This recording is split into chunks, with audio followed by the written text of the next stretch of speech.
Bonjour Internet. Bonjour. On est à Kyoto et on aime la pluie. Avant-hier, on a visité le côté est-sud-est de la ville avec le quartier de Gion, qui est le quartier où il y a les rues un peu tradies et surtout le quartier des geishas. Bon, on n'en a pas croisé. On n'en a pas croisé. Non. Peut-être qu'elles ont peur des touristes. Peut-être. Elles restaient dans les maisons. Ouais, il y a des caméras partout parce que elles se font un peu harceler par les touristes facilement. À part ça, donc on allait plus au sud-est, faire l'ancien Kyoto.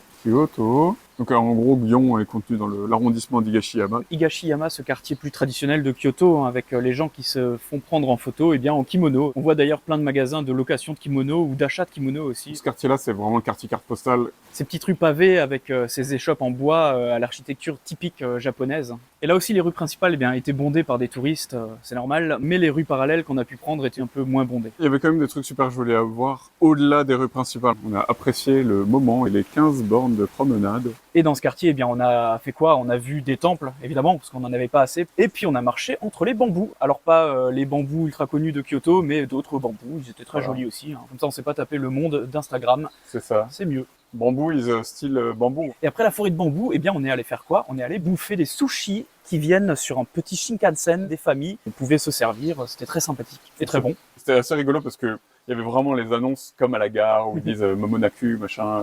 Et peut-être que là, il faudra stabiliser parce que je tremble. Je tremble. Mon Dieu, je tremble. Qu'est-ce qui se passe? Sachant qu'on avait 5 jours à faire à Kyoto, on a visité déjà un bon paquet de temples. On n'avait pas envie de faire ça toute la journée. Lisa a filé un petit plan en disant tiens, il y a un lac pas loin. Donc on a tapé 48 bornes à vélo. Faire le tour d'un morceau du lac dans la nature, c'était sympa.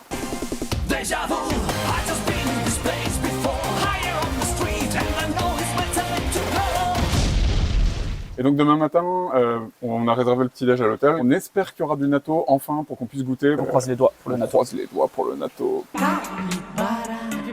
Capybara, capybara, capybara, capybara, capybara, capybara, capybara, capybara, capybara, capybara, capybara.